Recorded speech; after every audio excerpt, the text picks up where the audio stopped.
So with the recent release of Alien Romulus, I figured why not make a tier list for the entire Alien franchise and see where we're sitting at. So sit back, enjoy, let me know if you agree with me, and let's start off with the 1979 classic original Alien movie directed by the one and only Mr. Ridley Scott himself.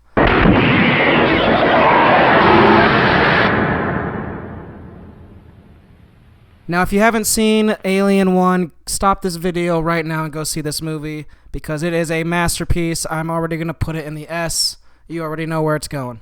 Easily one of the best sci-fi horror / suspense movies ever made, in my opinion. This movie looks so good for 1979. It holds up to this day, although I am willing to admit that the actual alien suit that they used does not hold up very well. But it's only like 10 to 15 seconds of the movie, so it doesn't even matter. Yeah, from set design to acting to directing, Alien 1 is a masterclass in filmmaking. Now moving on to one of the best titled sequels ever, Aliens. Also a masterclass in filmmaking, but also a very different movie from Alien 1. Alien 1 is a masterful suspense and horror movie, while Aliens is a masterful action suspense movie.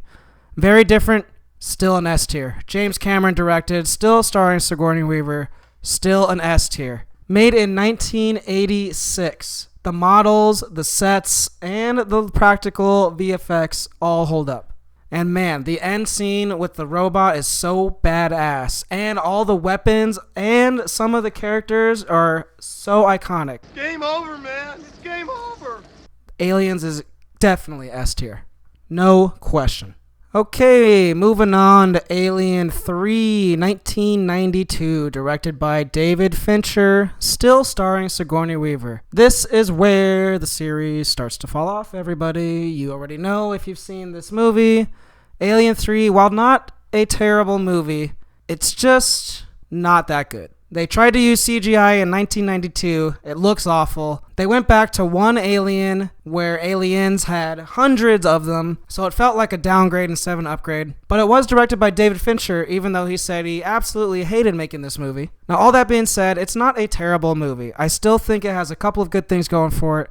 The idea that these are all prisoners is a really good idea, and there is still a couple of good shots and scenes. So we're putting this in a C tier. Alien 3, first quote-unquote bad movie of the franchise. Moving on to Alien Resurrection or Alien 4, whatever you want to call it. This is when the series was at a low for a very long time, if you ask me. The plot was lame, Sigourney Weaver was still in it, but I felt like she was just phoning it in, and honestly, I feel like this movie just doesn't need to exist. While some of the sets look decent, I guess, the ending creature is so dumb looking, and it's so stupid. It's just a dumb, stupid movie. It is just dumb enough to have fun, which is why I'm going to put it in D.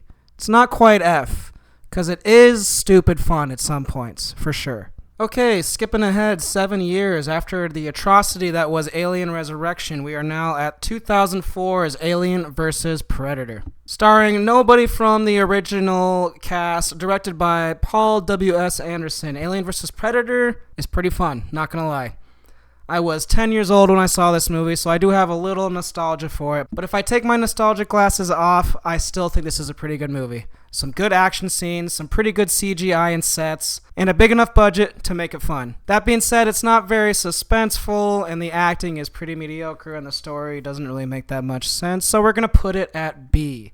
The original AVP. It's a B. Now jumping ahead to 2007, the worst film in the franchise, Alien vs. Predator Requiem. I've only seen this movie once, and I never plan on seeing this movie again, everybody. There are maybe 1 or 2 redeeming qualities of this film, but for the most part, it is a bad watch all throughout. The worst thing about this movie is the cinematography. If you know me, I'm a cinematography nut, and you cannot see a damn thing in this movie. The whole movie is pitch black. The cinematographer, which I'm not even going to look up because it doesn't matter, they didn't know how to film in darkness. You can't see anything. So nothing is scary because you can't see anything. It's terrible. I just think it's terrible. It's an F. I don't remember anything of this movie. All I remember is screaming. That's all I remember from this movie because I couldn't even see what was going on, and that's not even an exaggeration. Now moving along in the franchise to Prometheus. Anything would be better than Alien vs. Predator Requiem. And luckily Ridley Scott returned thankfully, to the Alien franchise with Prometheus. And while it was not a slam dunk, if you ask me, it was pretty dang good.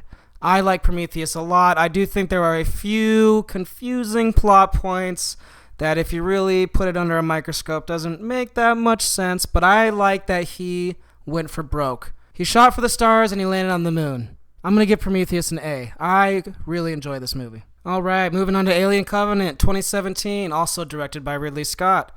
I don't know what happened in those 5 years, but he lost his touch. This movie is significantly worse than Prometheus. It suffers from a lot of the similar problems from Prometheus, but unfortunately has none of the good things that Prometheus has going for it. I think Alien Covenant is just a mishmash of movies. It's like Ridley Scott wanted to make more Prometheus, but also wanted to throw some aliens in there because everybody was asking for them.